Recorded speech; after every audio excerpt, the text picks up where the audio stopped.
Right guys, welcome to another review. Squinty as fuck today because the sun's right in my eyes. But yeah, got to go home from work early today, which is good because it would have been a 12-hour shift otherwise, and had one of those earlier in the week, and that was awful. Spending from 8 o'clock in the morning to 8 o'clock at night at work is it's never a fun thing. But anyway, first world problems, I know. So, today we've got something a little bit special and one that I'm really happy to try.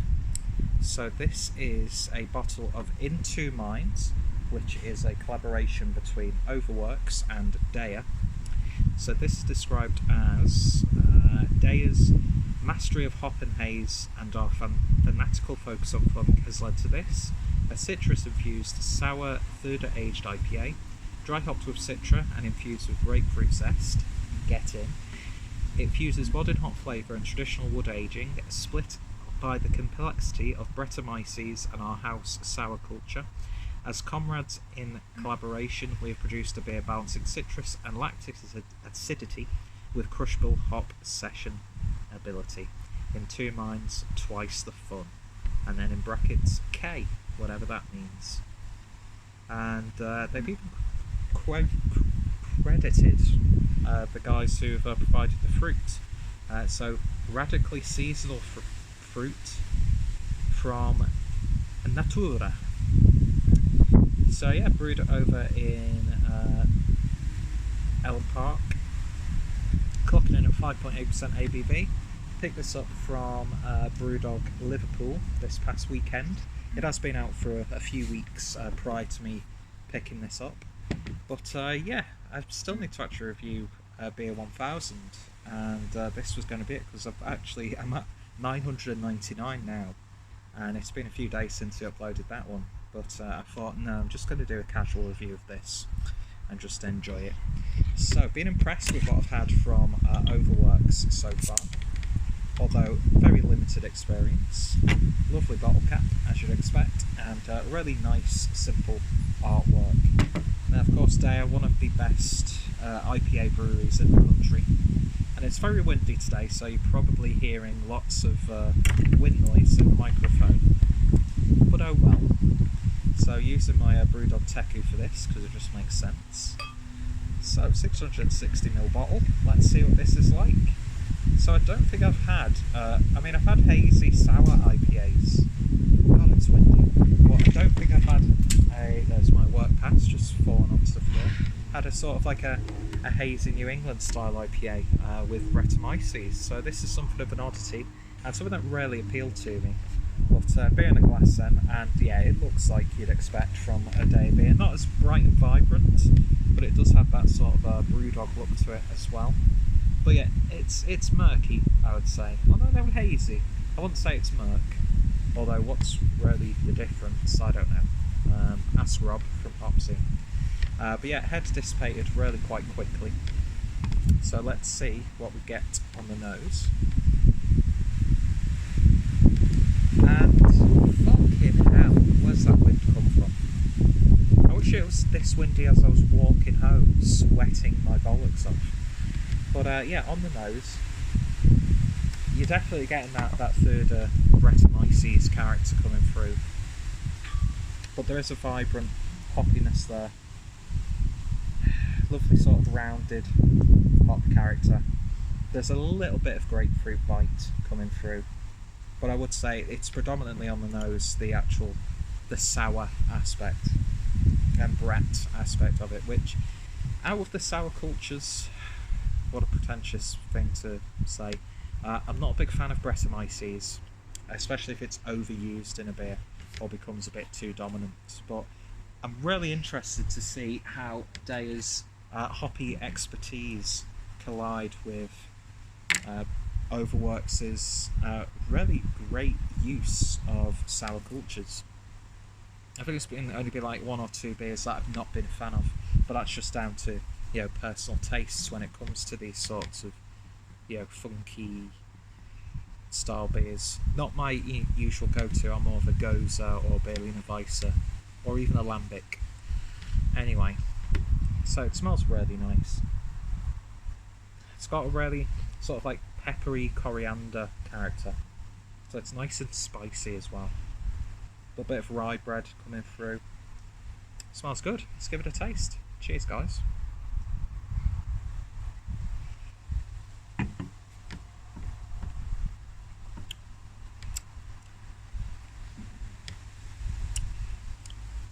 Okay, interesting.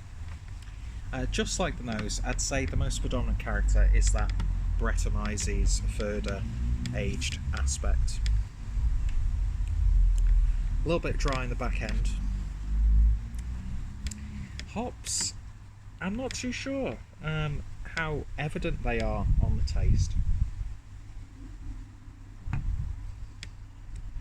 There is a citrus element coming through from that Citra hop. The grapefruit, I want to say it comes out more in the finish of the beer. But what I like about this is it's nice and balanced in a way, because the most dominant actual flavour is Brettanomyces, but it doesn't have that lingering aftertaste that it sometimes has. Although that being said, I'm probably going to put a bottle stop in that when I've finished this glass, just because I don't want it to get too overpowering. Fruity flavours I'm getting a little bit of pear, a little bit of apple character, but not like apple as in oh yeast's gone bad, but like a genuine apple taste. You definitely get the minerality from the wood coming through. But yeah, it's not what I was expecting, and I'm not going to lie, there is an aspect that leaves me slightly underwhelmed, but not overbearingly so. I mean, I think I paid about 10 quid for this bottle, and I don't know if I'd pay that much again. Now I'm drinking it and it's, you know, breathing in the glass, I am getting the hops a bit more on the final third of the beer, that juicy sort of fruit character.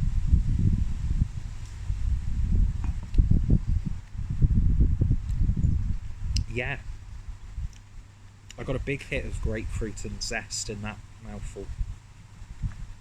So it is pretty much straight out the fridge, so those first few sips, there would have been flavours that would mask slightly. But yeah, this is a really nice sort of sharing beer. And it doesn't finish too heavy on the gut either. So it doesn't get too sickly or too, you know, in your face with that Brettanomyces. But I'm tasting it a lot more than the hops, I would say.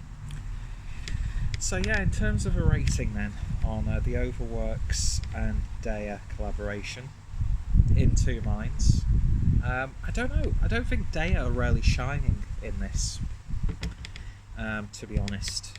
But then again, you are just fully expecting soft, pillowy, you know, juice bombs from a brewery like Deya.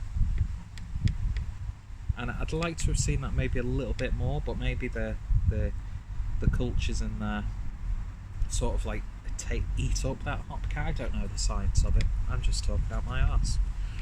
But yeah, in terms of a rating, I've actually had much better from OverWorks, and I've had much better from Deya, but is it a bad beer? No. I could see some people wanting to get into the sour kind of things and the funky element of brewing. This would be a really good approachable beer. So if you're at your local BrewDog bar and they've got it on tap, then it's definitely worth having a third or so. But yeah, in terms of the bottle, I am putting price in that, and I know obviously, you know, a beer like this isn't cheap to make, so I don't think we're being fleeced with that price tag.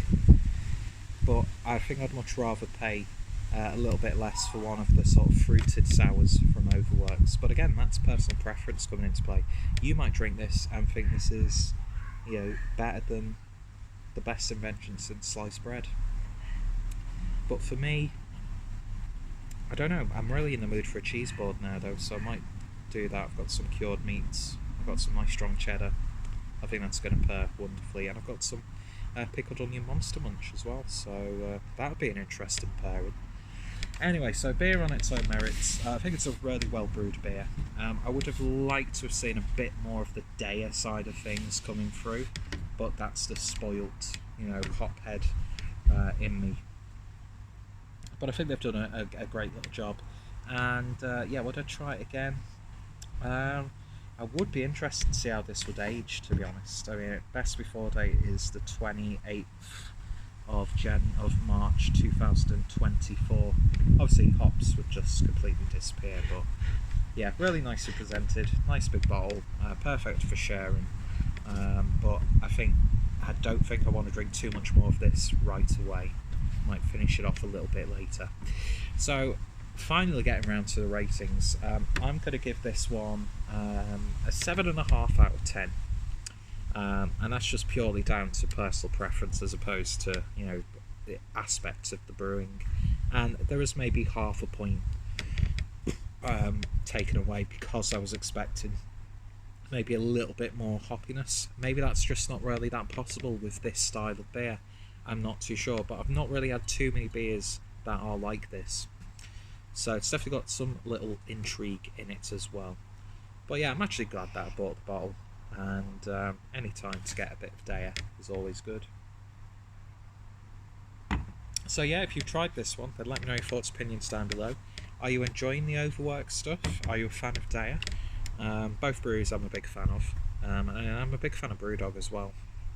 I've had some really wonderful drinking experiences at BrewDog in the past few weeks and couple of months. Some great guest beers that they've had on recently. The fridges are really improving. And even their own beers, especially the darker beers that I've had, have just been spot on. So I know BrewDog are an easy brewery to shit on, but I've got to applaud them for their OverWorks stuff. It's not just like, sort of lowest common denominator sort of beers, if that makes sense, which there was a big risk that it could be. But at the same time, the people they've got involved in OverWorks are, they've got their own track record for a reason, and that's why they went over to OverWorks, I suppose. So, BrewDog still know the industry, I would say. And let's face it, most people you see who are prominent in the beer industry have at one point in their life worked for BrewDog, whether it's behind the bar or as an ambassador or in marketing or in the brewery itself. So I think it's easy to shit on BrewDog, and I've done it a couple of times, but it doesn't matter how big they get and what publicity stunt they pull and however far they reach. I think 9 times out of 10 you're still going to get a very solid beer, and I think that's very important.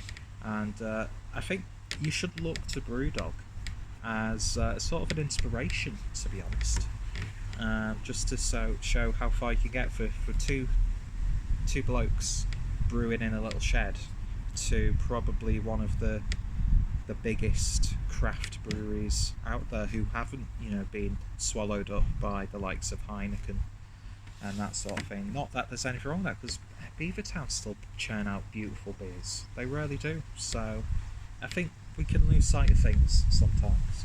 And this has ended up in me being very preachy and apologetic. I'm a macro apologist, apparently. But yeah, not too bad. It's really nice for this day that we're having. And I think it's going to pair beautifully with a little bit of extra strong mature cheddar and some cured meats, which I'm going to do right now. So thank you guys for watching, and check out both breweries. I'll put the links down below. Also check out Natura. Maybe if there was a bit more grapefruit in there flavour wise, but then again, can it get lost with the use of a culture like Brettanomyces? That's for the brewers to say, not me. Should we wrap it up? I think so. So thank you for watching, and I hope you enjoyed the video, and I'll see you next time. Cheers.